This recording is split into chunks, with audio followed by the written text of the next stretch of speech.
ഇന്നിപ്പോൾ കേരളത്തിൽ മാത്രമല്ല ഇന്ത്യയിലുടനീളം ദ കേരള സ്റ്റോറി എന്ന ഒരു സിനിമ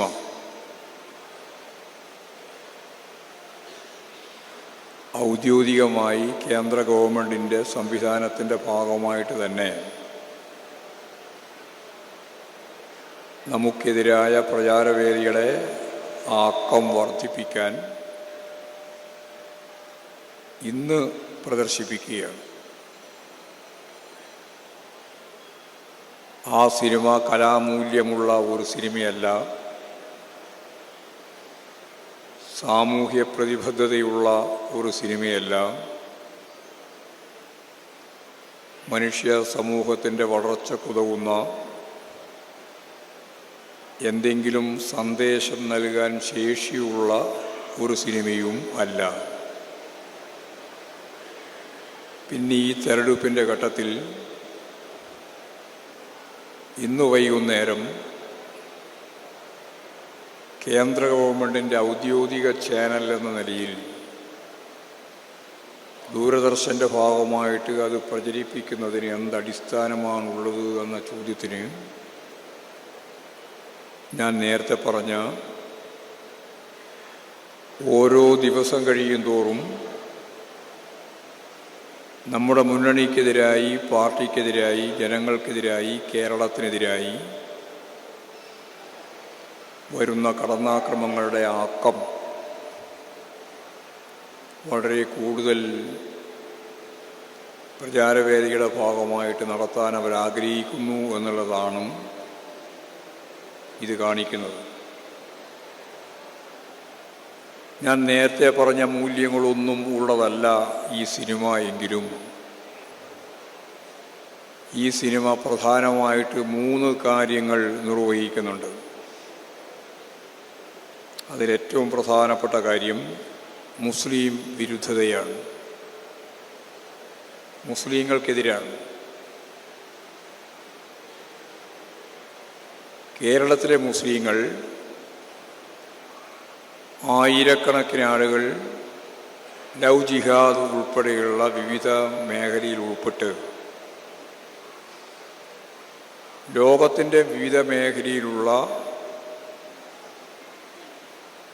തീവ്രവാദ പ്രസ്ഥാനങ്ങൾക്ക് റിക്രൂട്ടിംഗ് സെൻ്ററായിട്ട് കേരളത്തെ ഉപയോഗിക്കുന്നു എന്നതാണ് സിനിമയുടെ മർമ്മപ്രധാനമായ ഭാഗം.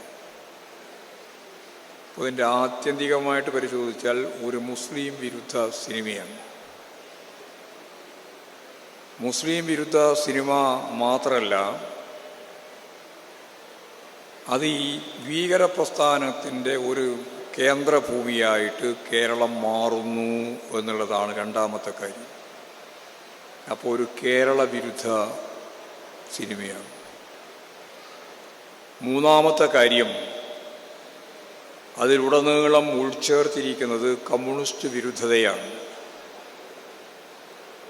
ഈ 3 കാര്യങ്ങൾ ചേർത്ത് ഈ തെരഞ്ഞെടുപ്പിൽ, പാർലമെൻറ്റ് തെരഞ്ഞെടുപ്പിൽ കേരള വിരുദ്ധവും മുസ്ലിം വിരുദ്ധവും കമ്മ്യൂണിസ്റ്റ് വിരുദ്ധവുമായ ഒരു മൂല്യവും ഇല്ലാതെ കേരളത്തിലെ ജനങ്ങൾ തള്ളിക്കളഞ്ഞ ഒരു സിനിമ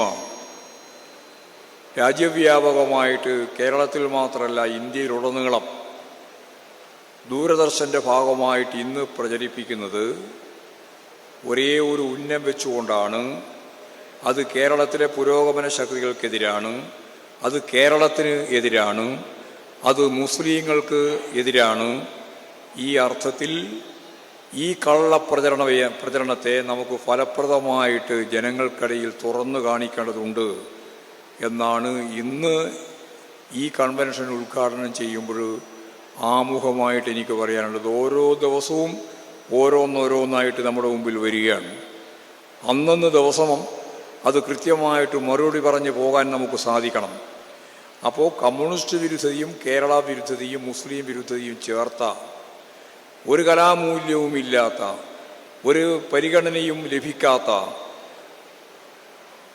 ഇവിടെ നിങ്ങൾക്കെല്ലാം അറിയുന്നത് പോലെ RSSൻ്റെ BJPയുടെ മൂലധന പങ്കാളിത്തത്തോടുകൂടി നടത്തിയ ഒരു സിനിമാ നിർമ്മാണം, ആ സിനിമയുടെ ഭാഗമായിട്ട് ഈ തെരഞ്ഞെടുപ്പിൻ്റെ ഒപ്പം ഇത് പ്രചരിപ്പിക്കുന്നതിന് വേണ്ടി RSSും BJPയും പൂർണ്ണമായ പിന്തുണയോടുകൂടി നടത്തിക്കൊണ്ടിരിക്കുന്ന ഈ കോപ്രായത്തെ ജനങ്ങളുടെ ഇടയിൽ തുറന്നു കാണിച്ച് ഇതിനെതിരായിട്ടുള്ള ശരിയായ വിശകലനം നിർവഹിച്ച് നമുക്ക് മുന്നോട്ടേക്ക് പോകാനാവണമെന്നാണ് ഞാൻ ആമുഖമായിട്ട് പറഞ്ഞു വെക്കുന്നത്.